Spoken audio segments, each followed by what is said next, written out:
Have you ever been mocked for your faith, ridiculed for your station in life, made to feel small by someone who seemed to have everything while you struggled with nothing?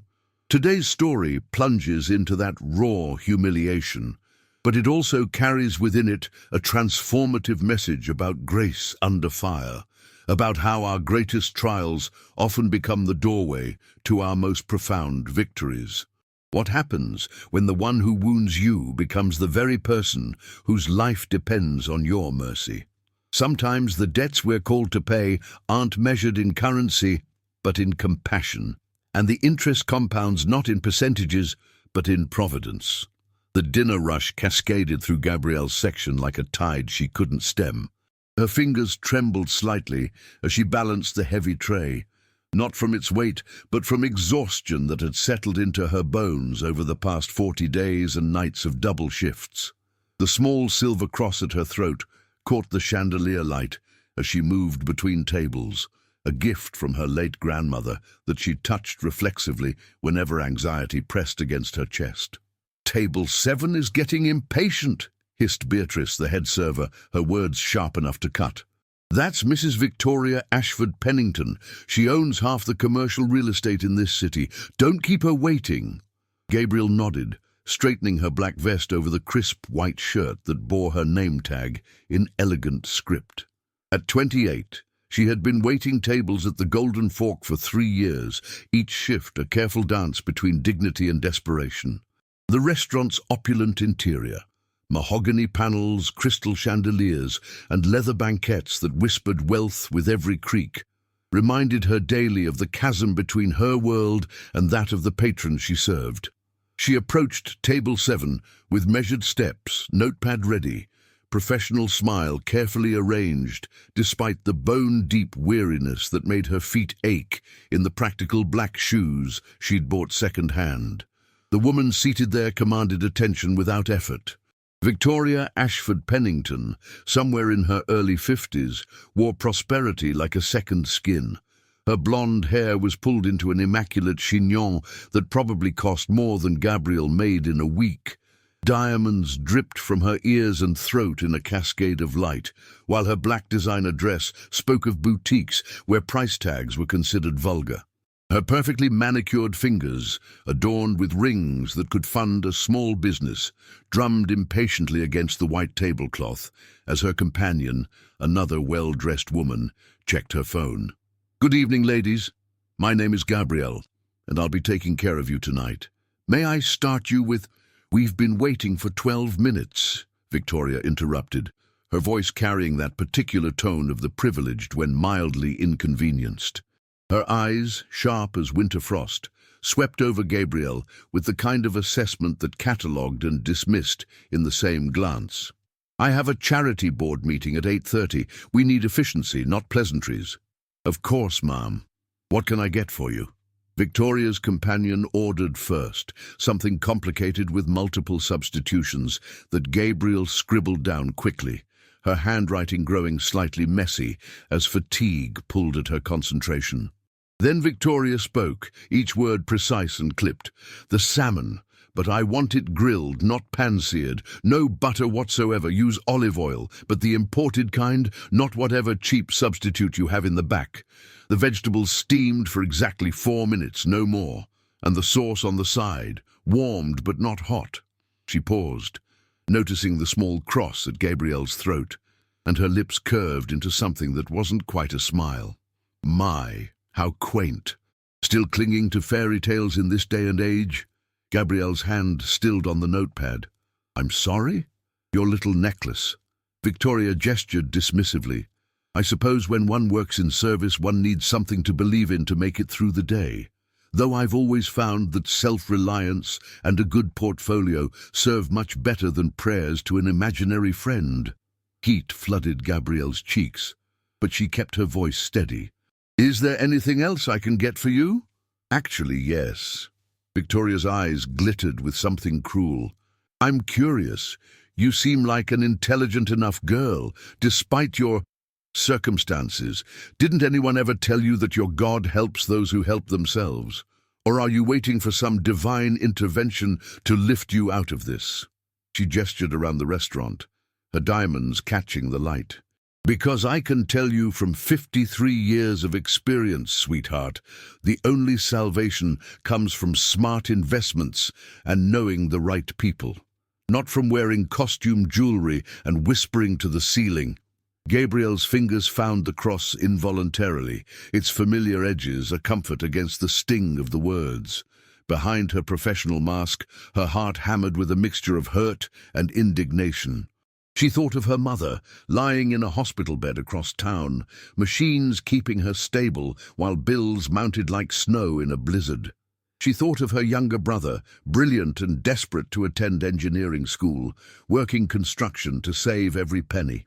She thought of the eviction notice tucked into her purse, giving her 7 days to come up with rent she didn't have. "I'll have your order out shortly," she managed, her voice barely a whisper. "One more thing," Victoria called as Gabrielle turned to leave. "Your manager mentioned you've been here 3 years, 3 years of carrying plates and forced smiles. Doesn't that tell you something about the effectiveness of your prayers? Meanwhile, I built an empire from nothing but determination and intelligence, no mystical interventions required." Her companion laughed, a tinkling sound that felt like shards of glass against Gabrielle's dignity. "Victoria, you're terrible."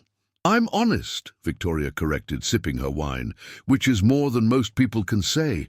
These working-class types love their delusions. It keeps them compliant." Gabrielle fled to the kitchen, her eyes burning with unshed tears. She punched in the order with trembling fingers, then escaped to the small break room, where she pressed her back against the wall and breathed deeply. Through the thin walls, she could hear the kitchen's chaos. Sizzling pans, shouted orders, the controlled frenzy of service. Her phone buzzed. A text from the hospital. "Mom, asking for you. Doctor wants to discuss treatment options tomorrow morning." She squeezed her eyes shut, feeling the weight of everything pressing down. The cross at her throat felt both heavier and lighter somehow, a paradox of burden and comfort. A soft knock interrupted her moment of crisis. "Gabs?" It was Miguel, one of the line cooks, his kind face creased with concern. "You okay? I saw that woman at table 7. She's got a reputation for being—" "A piece of work?" Gabrielle supplied with a watery laugh. "I was going to say something less polite." Miguel's expression softened.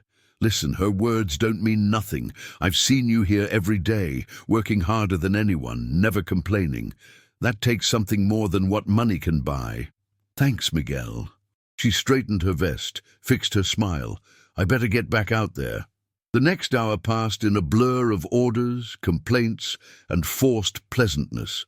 Victoria's table was particularly demanding, sending back the salmon twice for perceived imperfections, complaining about the temperature of the bread, finding fault with everything, while making cutting remarks about the help loud enough for Gabrielle to hear. Each comment was a small laceration, death by 1,000 cuts to her already fragile composure. It was while clearing their dessert plates that Gabrielle noticed it, a slim leather folder left beside Victoria's chair, partially hidden by her designer handbag. She picked it up, intending to hand it back immediately, but Victoria was already standing, gathering her things with the efficiency of someone whose time was currency. "The service tonight was barely adequate," Victoria announced, loud enough for nearby tables to hear, "though I suppose one can't expect much more from someone who thinks divine providence will compensate for lack of ambition." She swept out before Gabrielle could respond, her companion trailing behind in a cloud of expensive perfume. Gabrielle stood frozen, holding the leather folder, watching the door swing closed. She should run after them, but her legs felt rooted to the spot by exhaustion and humiliation. "Table 12 needs water," Beatrice snapped, breaking the spell. Gabrielle tucked the folder into her apron, intending to look for contact information during her next break. The rush continued relentlessly until nearly 10 o'clock, when the restaurant finally began to quiet. In the break room, she finally opened the leather folder, expecting to find business cards or perhaps a checkbook. Instead, she found something that made her sink onto the uncomfortable plastic chair in shock. It wasn't just business papers. It was a collection of documents that painted a picture she never could have imagined. Medical records with Victoria's name, bearing the letterhead of St. Mary's Oncology Centre, Stage 3 diagnosis, treatment plans, and tucked between them, handwritten letters on personal stationery. The first letter was dated 2 weeks ago. My dearest James, the doctors say I have perhaps 6 months if the treatment fails. I haven't told you yet.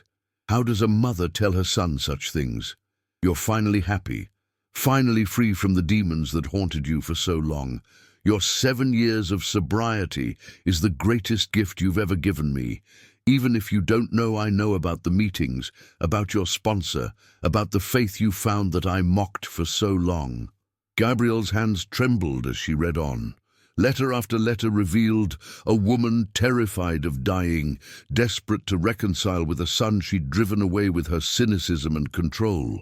There were bank statements showing massive medical bills, property documents with multiple mortgages, evidence of an empire crumbling under the weight of medical debt.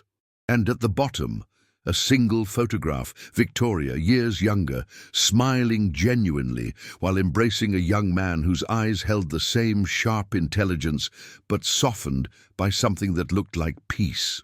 A sticky note was attached to the photo. Find James, Memorial Methodist Church, Tuesday nights. Tell him I was wrong about everything that matters. Gabrielle stared at the photograph, her mind racing. Memorial Methodist was her church. Tuesday nights were recovery meetings.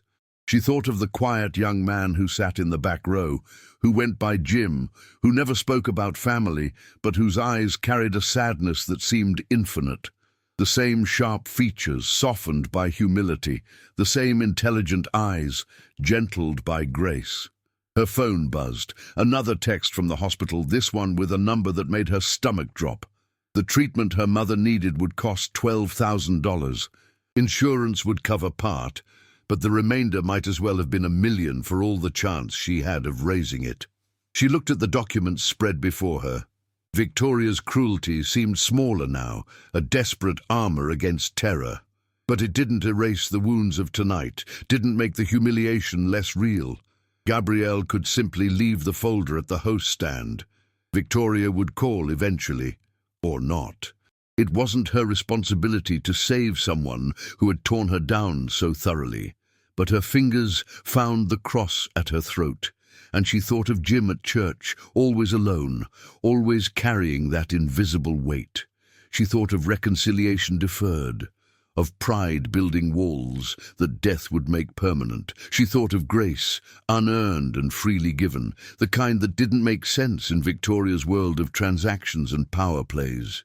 Before she could lose her nerve, Gabrielle changed out of her uniform and drove through the rain-slicked streets to Memorial Methodist. The Tuesday night meeting would be ending soon. She parked and waited, watching people filter out into the night, each carrying their own battles with dignity. Jim emerged near the end, collar turned up against the drizzle. She called out softly, "James?" He turned, confusion clear on his face. Up close, the resemblance to Victoria was undeniable. "I'm sorry, do I know you? My name is Gabrielle. I wait tables at the Golden Fork. Your mother was there tonight." His face shuttered immediately. "I don't have a mother."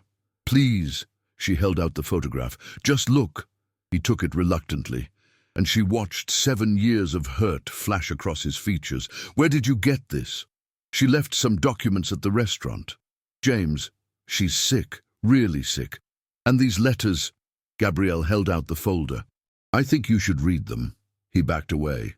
"No, you don't understand. That woman destroyed everything good in my life. She mocked my faith when I found it, said I was weak for needing meetings, that I was an embarrassment to the family name. She chose her empire over her son." "People change," Gabrielle said softly. "Sometimes illness strips away everything but truth. Why do you care?" His voice was suspicious now. "What's your angle?" Gabrielle thought of the cruel words, the mockery of her faith, the humiliation served with designer cruelty. Because grace isn't supposed to make sense. If it did, it wouldn't be grace. James stood in the drizzle for a long moment, then slowly took the folder. As he read through the letters, his shoulders began to shake. 6 months, he whispered. She's had this for 6 months and didn't tell me. Pride is expensive, Gabrielle said, but it's not too late. I don't even know where she lives anymore. We haven't spoken in 7 years. The address is in there. James? She waited until he looked at her. She mentioned the charity board meeting tonight. I think she's been trying to make amends in her own way. Sometimes people don't know how to say they're sorry, so they try to do good elsewhere first, like practice runs for the real apology. He laughed bitterly. You don't know Victoria Ashford Pennington. She doesn't apologize. She acquires and controls and wins. Maybe that Victoria doesn't, but the woman who wrote those letters, she's different. James clutched the folder like a lifeline. I need to think. It's too much. Gabriel nodded and turned to go, but he called after her. Wait, why did you really bring this to me? She must have been awful to you. I know how she treats people she considers beneath her. She touched the cross at her throat, a gesture of comfort that had become second nature. Because I believe in debts that can't be calculated and payments that can't be measured. Your mother hurt me tonight, yes. But holding on to that hurt would cost me more than letting it go. She left him standing in the church parking lot, the folder pressed against his chest, rain and tears indistinguishable on his face. The next morning, Gabrielle sat in the harsh fluorescent light of the hospital financial office, numbers swimming before her exhausted eyes. The administrator, a kind woman named Patricia, was explaining payment plans, but the mathematics of impossibility remained unchanged. $12,000 might as well have been 12 million. Her phone rang. Unknown number. Miss Gabriel. The voice was crisp, professional. This is Harrison Whitfield from Whitfield, Branson and Associates. I'm calling on behalf of my client, Victoria Ashford Pennington. Could you come to our offices this morning? It's urgent. Gabriel's stomach dropped. Victoria must have discovered the folder was missing, must have somehow figured out who had it. I'm at the hospital with my mother. I can't. Miss Gabriel, I'm authorized to tell you, this concerns a debt that needs immediate settlement. My client insists it cannot wait. Debt, of course. Victoria probably thought she'd stolen something, would probably press charges. Gabriel closed her eyes. Fine, text me the address. An hour later, she stood in a law office that reeked of old money and older power, all dark wood and leather-bound books that probably cost more than her monthly rent. Harrison Whitfield was exactly what she'd expected. Silver-haired, impeccably suited, with the kind of presence that made you feel underdressed no matter what you wore. Miss Gabriel, thank you for coming. Please sit. She perched on the edge of a chair that probably cost more than her car. If this is about last night, the folder was left behind. I was trying to return it. Miss Gabriel, a familiar voice came from behind her. Victoria entered, but she looked nothing like the woman from the previous evening. Gone was the armor of designer clothing and dismissive attitude. She wore simple slacks and a modest blouse, her face pale and drawn without its usual mask of makeup. Her eyes were red-rimmed, raw with recent tears. Mrs. Ashford Pennington, please. Victoria held up a hand. Let me speak. My son came to see me at 3 o'clock this morning. We talked until dawn. He told me what you did, bringing him those letters despite how I treated you. Her voice broke slightly. I've spent 7 years building walls of pride and cynicism, thinking strength meant never needing anyone, never believing in anything I couldn't control. But cancer doesn't care about control. Death doesn't negotiate. She sat heavily in the chair across from Gabrielle. James told me about your mother, about her condition. He's quite involved in the church community, you know. They pray for her every week. He's been praying for her, not knowing that her daughter was the angel who brought him back to me. I'm not an angel. You just showed grace to someone who deserved judgment. Do you know what that's worth?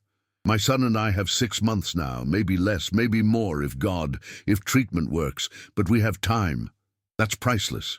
Victoria nodded to the lawyer who slid a document across the desk. What is this? A payment for a debt. Victoria's voice was steady now. $25,000. Enough for your mother's treatment and then some. Gabriel stared at the check. I can't accept this. I didn't do it for money. I know. That's precisely why you must accept it. Mr. Whitfield, please explain the terms. The lawyer cleared his throat. The funds are structured as a gift, not a loan. No repayment expected or accepted. However, my client has included one condition. Gabriel's heart sank. There was always a catch. The condition, Victoria said softly, is that you allow me to apologize properly, and that perhaps, if your mother is willing, I might visit her. James tells me she's a woman of great faith. I'd like to learn what that means from someone who raised a daughter capable of what you did last night. Tears blurred Gabriel's vision. Why? Because I've spent 53 years believing that power and money were salvation. But last night, a waitress I humiliated saved my family with simple kindness. You paid a debt I didn't even know I owed. So now I'm paying one forward and hopefully learning something about the grace my son keeps talking about. I don't understand. This is too much. Victoria leaned forward. Do you know what James said to me this morning? He said his sponsor taught him that amends aren't just words, they're actions, and that sometimes God uses the people we'd least expect to show us who we really are. She smiled, and for the first time, it reached her eyes. You reflected back to me the ugliness of my pride, but then you showed me something better. The least I can do is try to learn from that. Gabrielle held the check with trembling fingers. It felt surreal, impossible. My mother would love to meet you, she managed. She says everyone has a story that explains their sharp edges. Damn sharp edges, Victoria repeated with a rueful laugh. That's generous. I was cruel. You were scared. That's not an excuse. No, Gabrielle agreed, but it's human. They sat in silence for a moment, then Victoria stood. There's one more thing. She pulled out a small velvet box. This isn't charity or pity. This is recognition. Inside was a simple silver bracelet with a single charm, a tiny mustard seed. James helped me pick it out this morning, Victoria explained. He said you'd understand the reference. Something about faith moving mountains, which seems appropriate since you moved the mountain of my pride with yours. Gabrielle clasped it on, feeling its weight settle next to her grandmother's cross. Thank you. No, my dear. Thank you. You could have thrown that folder away. You could have ignored those letters. After how I treated you, no one would have blamed you. But you didn't. That kind of character can't be bought. It can only be chosen, especially when it costs you something. As they left the law office, Victoria paused. Would it be inappropriate if I asked you to pray with me? James has been trying to teach me, but I'm rather terrible at it. There, in the marble lobby of a building built on power and prestige, Gabrielle took the hands of the woman who had mocked her faith just hours before. She prayed simply without flourish for healing and reconciliation, for time and grace, for the kind of riches that couldn't be deposited in banks. When they finished, Victoria squeezed her hands. I have a board meeting tonight. The charity board I mentioned so dismissively yesterday. We're voting on funding for a new ward at St. Mary's. I think I'll propose we name it after remarkable women of faith. Would your mother mind if I submitted her name? She'd be embarrassed, Gabrielle said honestly. She doesn't like attention. Then we won't tell her until it's too late to protest. Victoria's smile held mischief now, a glimpse of the woman she might have been without the armor. I'm discovering that sometimes the best gifts are the ones people don't think they deserve. They parted at the door, Victoria to her driver and Gabriel to her battered Honda. But before driving away, Victoria's window rolled down. Gabrielle, I'll see you at the restaurant tonight. I owe you a proper tip. And an apology to Miguel in the kitchen. James told me he's been praying for me too, even after I sent back his perfectly good salmon twice. The next weeks blurred into a rhythm of hope. Gabrielle's mother began treatment, responding better than doctors expected. Victoria became a regular at the restaurant, But now she knew every server's name, asked about their families, and tipped with legendary generosity. She and Gabrielle's mother became unlikely friends, spending hours discussing faith and doubt while attached to IV drips in the chemo ward. James started joining Gabrielle for the early service at church, their friendship built on the strange foundation of that rain-soaked night. He helped organize a fundraiser for families dealing with medical debt, with Victoria matching every dollar raised, despite her own mounting bills. One evening, 3 months later, Gabrielle was serving the dinner rush when she noticed Victoria at her usual table. But something was different. She was laughing, really laughing, with James and a woman Gabrielle recognized as his sponsor. Her scans that week had shown the tumors shrinking, not gone, but retreating, buying time that seemed more precious because it was uncertain. "Gabrielle!" Victoria called out, waving her over. "Sit for a moment, please." "I'm working." "Beatrice won't mind. I own the building now." At Gabrielle's shocked expression, Victoria laughed. "I didn't buy it for power. I bought it because places where grace happens should be preserved. Besides, the owner was retiring, and I wanted to make sure the staff was taken care of. Consider it an investment in miracles." She produced an envelope. "This came for you today, addressed to my office." Inside was a letter from the hospital.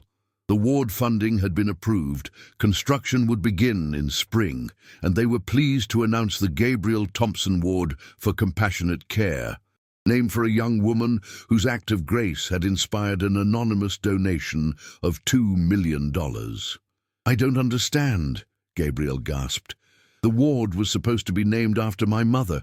"It was," Victoria said gently.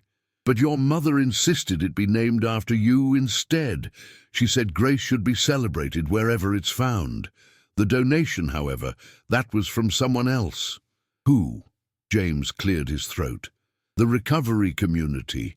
When they heard the story, all of it, they started a collection. 1,200 people contributing what they could. Some gave $5, some gave 5,000. But everyone wanted to be part of it, because you reminded us that recovery isn't just about saving ourselves, it's about saving each other." Gabrielle's tears fell freely now, dampening the letter. "This is too much. I just returned a folder." "You paid a debt that wasn't yours to pay," Victoria interrupted. "To someone who didn't deserve it. Do you know what that's called?" Through her tears, Gabrielle smiled. "Grace?" "Redemption," Victoria corrected. "The expensive kind. The kind that costs everything and gives back more than you knew existed." The dinner rush continued around them, the ordinary miracle of people serving and being served. But at that table, something extraordinary had crystallized. 3 lives changed by a single choice to return cruelty with kindness, to pay forward what couldn't be repaid. Later that night, as Gabrielle drove home, she thought about debts and payments, about the strange mathematics of mercy, where division multiplies and subtraction adds value. Her mother was healing. Victoria had found her son and maybe her soul. James had his mother back.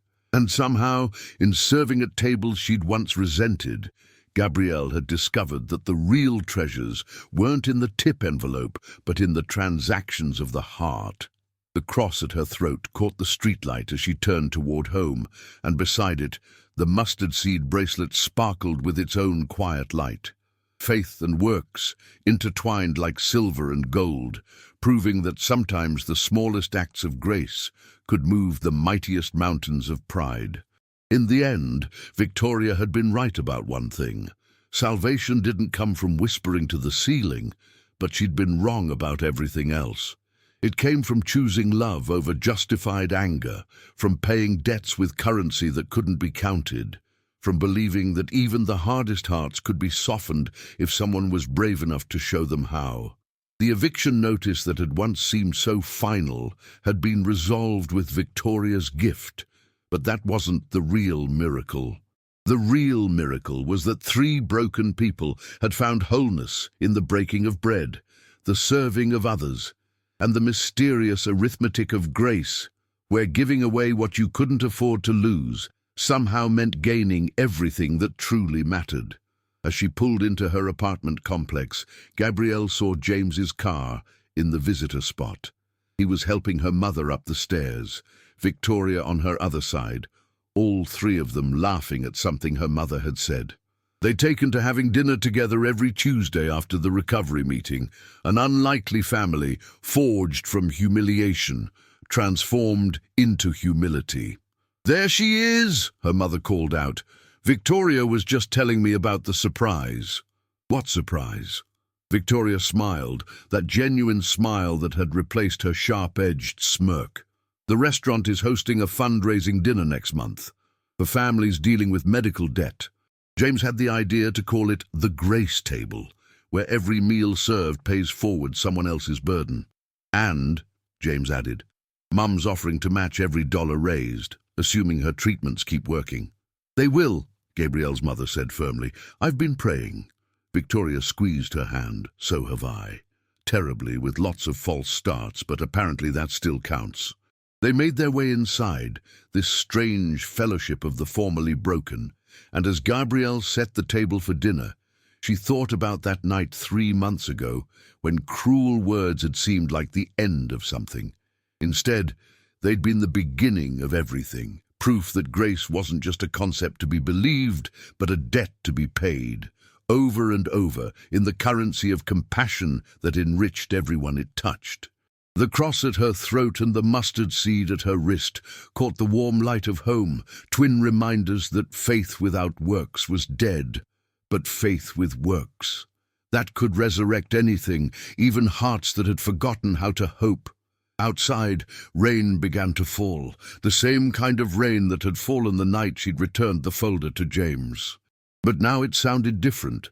Not like tears, but like applause, heaven celebrating another debt paid in the only currency that truly mattered, love returning for hurt, grace overwhelming judgment, and the beautiful, terrible, wonderful truth that sometimes the people who wound us most become the very ones whose healing completes our own.